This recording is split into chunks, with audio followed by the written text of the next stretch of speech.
I never thought the forest could hold such silence. That morning, the mist clung to the ground like a second skin, heavy and damp, and every step I took seemed to sink into the earth a little more than usual. My shotgun hung loosely on my shoulder, but my mind was far from the hunt. I had been walking for hours, searching for signs of deer, but the woods felt empty, eerily so. That's when I heard it. At first, it was faint, almost lost in the sound of the wind pushing through the branches. A weak, broken cry. Not human, not quite like any animal I expected. It was fragile, desperate, and it pierced me deeper than any gunshot ever could. I froze, listened. There it was again, a mew, strangled and wet, like something struggling to breathe. I followed the sound, my boots squelching against the muddy ground. The forest floor was littered with leaves that turned slick under the morning dew. My heart began to beat faster, not from fear, but from something I couldn't name yet, a dread, an urgency. And then I saw it. Just a few yards away, the earth had given way into what must have been an old drainage pit, filled with stagnant water and thick, suffocating mud. The edges were slippery, a cruel trap carved by time and rain. And in the middle of that pit, barely clinging to the surface, was a cat. A small, frail creature, its fur plastered against its body with mud and water. Its tiny paws clawed at nothing, each movement weaker than the last.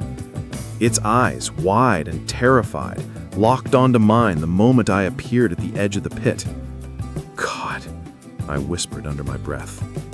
I dropped my gun, letting it sink into the wet grass. Without thinking, I slid to my knees at the edge of the pit. The mud smelled of decay, thick and suffocating. The cat let out another cry, this one weaker, as though the life inside her was slipping away second by second.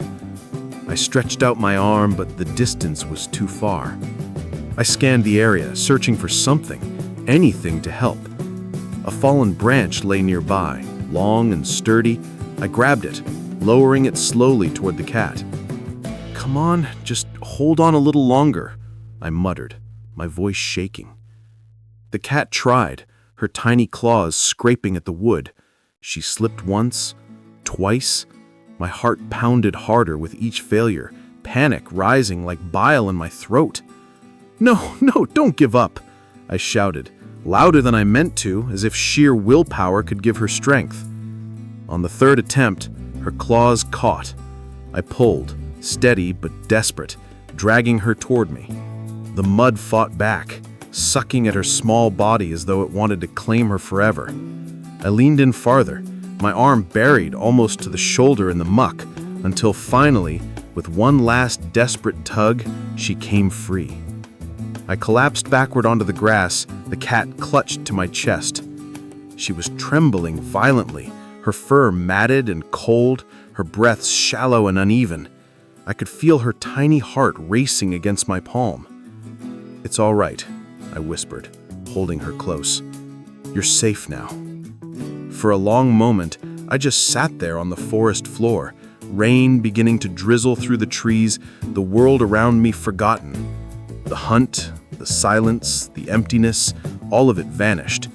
There was only her, and the fragile flicker of life I now held in my arms. And I knew in that instant, this was no ordinary morning.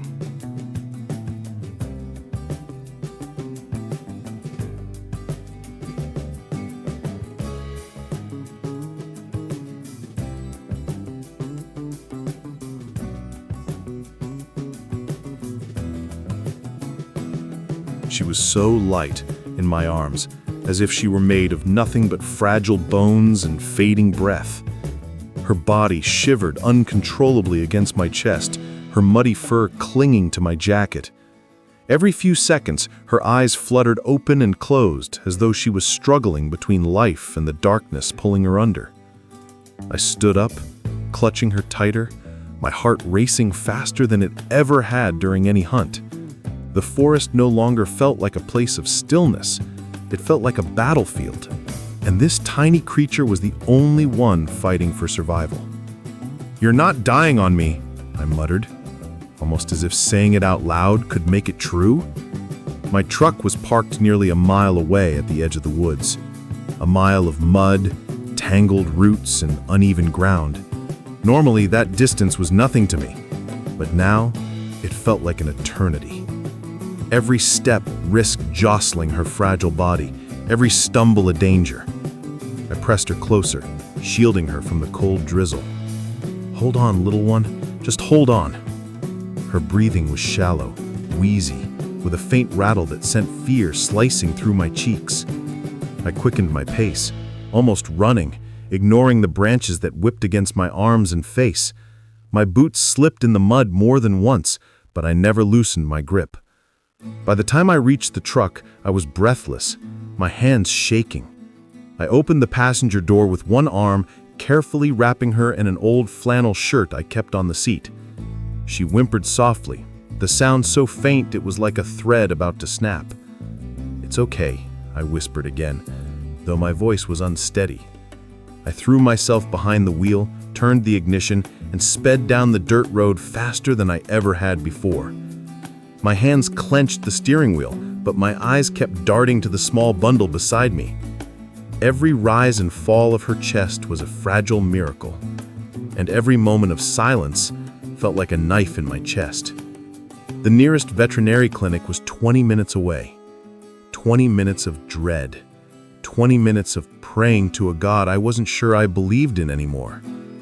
As I drove, memories surged up uninvited. Moments when I had seen animals wounded, broken, left to suffer. Hunting had taught me about life and death, about the sharp edge between the two. But this was different. This was not prey. This was a soul begging for one more chance. I pressed harder on the accelerator. Halfway there, she stirred. Her paw stretched weakly, pressing against my arm. I glanced down, and for the briefest second, her eyes met mine, mud-streaked, but still carrying a spark of life. My throat tightened. "You're a fighter," I said softly, my vision blurring with tears I hadn't expected. "Don't you dare quit on me now." The clinic finally came into view, its small sign a beacon of hope against the gray sky. I swerved into the parking lot, barely stopping before I jumped out of the truck with her cradled in my arms. The receptionist looked up in shock as I burst through the door. "Please," I gasped, my voice breaking. "She's dying."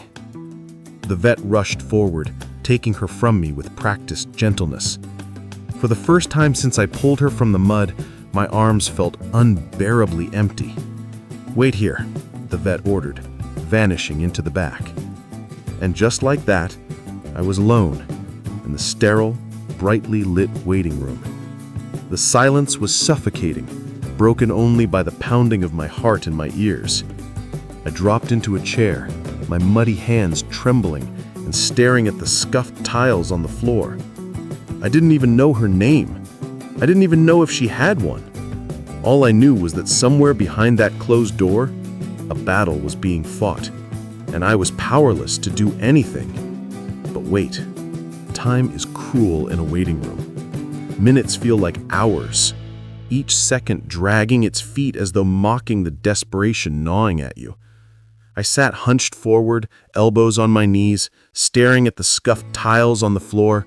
My hands wouldn't stop trembling, and in the quiet of that clinic, I realized how much of myself I had poured into this little creature in such a short time.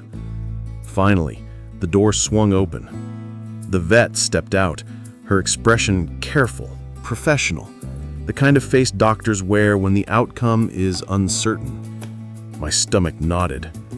"She's stable, for now. Dehydrated, weak, but you got her here just in time. Another hour and I don't think she would have made it." I exhaled, a breath I hadn't realized I was holding. Relief surged through me, so strong it nearly left me dizzy. "Can I see her?" I asked. The vet nodded. In a moment. We gave her fluids, cleaned her up, she's resting. But before that, she hesitated, glancing down at the clipboard in her hands. We scanned her. She has a microchip. I blinked. So she belongs to someone? Yes, the vet said, lowering the clipboard. We have the owner's contact information. We need to call them, let them know she was found. I should have felt relief, even joy, but something inside me twisted instead. I looked down at my mud-streaked jacket, the faint warmth that still lingered on my arms from where she had clung to me. I had risked everything to drag her out of that pit. I had held her trembling body close, begged her not to give up. And now she wasn't mine to save. Still, I nodded stiffly. The vet retreated behind the counter, dialing the number listed on the microchip record. I listened intently, every nerve straining. The line rang once, twice, then a click. Hello? A man's voice, rough, older. Good afternoon, the vet said, her tone calm and professional. I'm calling from Pine Hollow Veterinary Clinic. We found a cat registered under your name, a female tabby, microchip ID ending in 432. She was brought in today by a gentleman who... There was silence on the other end. Then a long sigh, heavy with something more than fatigue. That's not my cat, the man finally said. His voice cracked in places, raw with grief. She belonged to my sister. The vet frowned. Your sister? Could we speak with her? Another silence. This one felt colder, sharper. Then, softly, she's gone. Passed away 2 months ago. The words hit me like a blow to the chest. I leaned back in the chair, staring blankly at the wall. The man on the phone continued, voice thick with sorrow. We tried to find homes for her pets. I thought the cat was taken in by a neighbor, but I guess she slipped away. My sister loved her dearly. She would have wanted her safe. The vet glanced at me then, as though gauging my reaction. I forced myself to stand, stepping closer to the counter. Ask him what he wants us to do, I said quietly. The vet relayed my question. There was a long pause on the other end before the man spoke again. I can't take her. I live out of state, and His voice faltered. Please, if this gentleman saved her, maybe he's meant to have her. For a moment, the world stood still. The hum of the fluorescent lights above, the faint scratching of a pen on paper, even the muted sounds of animals in the back, all of it faded. Meant to have her. I clenched my fists at my sides, trying to process the sudden weight of it all. I hadn't set out that morning looking for anything but game. Instead, I had stumbled upon a life hanging by a thread, and now fate, or chance, or something greater was telling me she was mine. The vet hung up the phone gently, her eyes meeting mine. It seems the decision is yours, she said softly. Do you want to keep her? I swallowed hard. Images flooded my mind. The cat's wide, terrified eyes staring at me from the pit, her trembling body pressed against mine in the forest, the faint spark of trust when she touched my arm in the truck. Yes, I whispered, my voice shaking but firm. Yes, I'll keep her. The vet's expression softened, almost a smile, but tinged with sorrow. Then she has a home again. And just like that, the weight of the world shifted. What began as a hunt in the silence of the woods had turned into something else entirely. A rescue, a second chance, a new bond forged in mud and fear and fate. But even then, I had no idea how much this little cat would change me. When the vet led me back through the swinging door, the smell of antiseptic and faint traces of wet fur filled the air. The hall was lined with cages and examination tables, each carrying a story of injury, sickness, or survival. My boots echoed against the tiles as I followed her to a small room at the end. And there she was, The little cat lay curled on a soft towel inside a steel cage, her fur still damp but clean now, the mud scrubbed away to reveal patches of gray and brown tabby stripes. An IV line snaked from her leg into a small bag of fluids above. Her eyes were closed, but when the vet gently opened the cage door, they fluttered open. She saw me. Her gaze was weaker than before, but it held something I hadn't seen in the woods: recognition. Her ears twitched, her whiskers quivered, and a faint raspy mew slipped from her throat. I kneeled down, pressing my hand gently onto the towel. She stretched one trembling paw toward me and laid it on my fingers. And that was it. Whatever wall I'd built over the years, the wall that kept emotions at bay, the one that had been chipped and cracked with time and loss, crumbled. My eyes burned, and for the first time in a long time, I didn't fight the tears. "She remembers you," the vet said softly behind me. I swallowed hard, staring at her tiny paw against my hand. My mind drifted back to the man on the phone. "She belonged to my sister. She's gone." The words echoed like a ghost in the room. This cat had been loved once, cherished. She wasn't just another stray or forgotten animal. She carried with her the shadow of a woman who had died and the pain of a family that couldn't hold on to her. She had wandered, lost and alone, until fate, cruel and merciful at once, dropped her into my path. "Do you think she'll make it?" I asked, my voice hoarse. The vet hesitated before nodding. "Yes, with care she will. She's a fighter, but she'll need time. She's been through something traumatic. Cats don't always show it like dogs do, but it's there. Fear lingers. Abandonment lingers." "She wasn't abandoned," I said quickly, my tone sharper than intended. The vet blinked at me. I sighed, lowering my head. "She wasn't left by choice. Her owner didn't walk away. Life just took her." The vet's expression softened. "You're right, but to her it still feels the same. She needs someone to remind her she's not alone anymore." I looked back at her, at the fragile creature whose fur now smelled faintly of soap instead of mud, whose eyes followed me even as her body begged for rest. "I will be that someone," I whispered. The vet smiled faintly, tinged with sorrow. "Then she has a home again." And just like that, the weight of the world shifted. What began as a hunt in the silence of the woods had turned into something else entirely. A rescue, a second chance, a new bond forged in blood and fear and fate. But even then, I had no idea how much this little cat would change me. On the drive home, the weight of everything finally caught up with me. My hands gripped the wheel tightly as the road blurred in my vision. I thought about the woman I'd never meet, the one who had loved this cat before me. I thought about the brother's voice on the phone, thick with grief, unable to take her back. Loss had torn them apart. Fate had carried her to me, and in saving her, maybe she had saved something in me too. I had gone into the forest that morning seeking nothing more than game.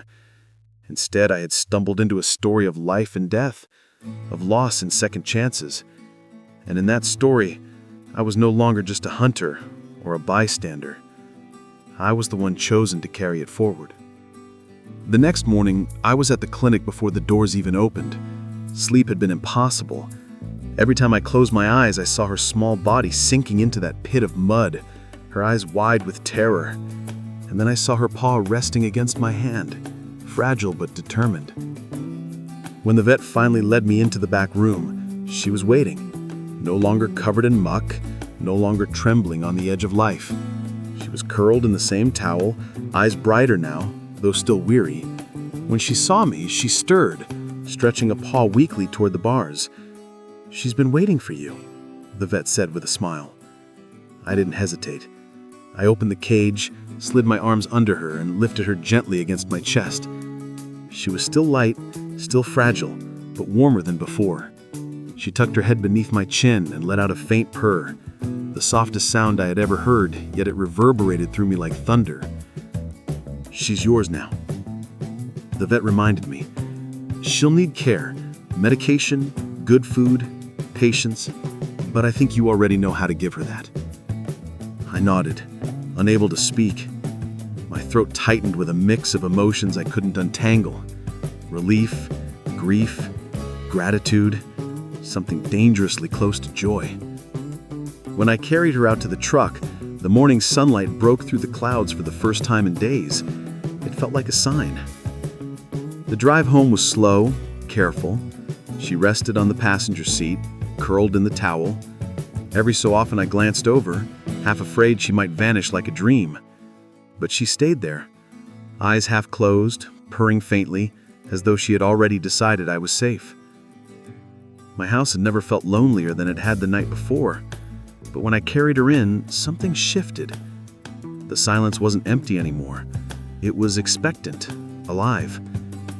I set her gently on the couch, spreading the towel out beneath her. She blinked around the room slowly, her ears twitching at the unfamiliar space. I crouched beside her, unsure what to say, feeling foolish and tender all at once. "I don't know your name. I don't even know what she called you. But if you'll let me, I'll be whatever you need. A friend, a protector, family." She blinked at me, then stretched her paw out again, pressing it against my hand. And in that tiny gesture, I felt an answer. I decided to call her Grace, because that's what she was. A fragment of grace in a life that had grown too hardened, too quiet. That night I sat in my chair by the fire, Grace curled against my chest, her purr vibrating steadily into my bones. I thought about her former owner, a woman I'd never meet, who had loved this little creature fiercely enough to have her chipped, to make sure she could always be found. I thought about the brother's voice on the phone, thick with grief, unable to take her back. Loss had torn them apart. Fate had carried her to me. And in saving her, maybe she had saved something in me, too. I had gone into the forest as a hunter. I returned with something far greater than any trophy could ever offer. Grace shifted in her sleep, her paw curling tighter into the fabric of my shirt. My eyes burned again, but I let the tears come this time. Because they weren't only tears of sorrow. They were something else. Hope. Days turned to weeks, weeks into months. Grace grew stronger. Her fur regained its softness, her eyes their brightness. She followed me from room to room, a shadow stitched to my footsteps. Sometimes she would sit on the windowsill, staring out at the forest with a look I couldn't quite read. And sometimes I wondered if she remembered the mud, the water, the pit that had almost claimed her. But when she turned back to me, blinking slow, her gaze steady and full of trust, I knew she remembered something else instead. She remembered that she had been saved, and so did I. I often think about that morning in the woods, about how a random path, a fragile cry, and a desperate choice pulled two lives together. The odds of me being there at that moment were impossibly small, and yet there I was, and there she was. Maybe that's what fate really is. Not grand designs or invisible threads, but small, fragile moments where we're given the chance to choose compassion over indifference. I chose her, and in some way, she chose me too. And that is how Grace, a little cat pulled from mud and death, became my family. Forever.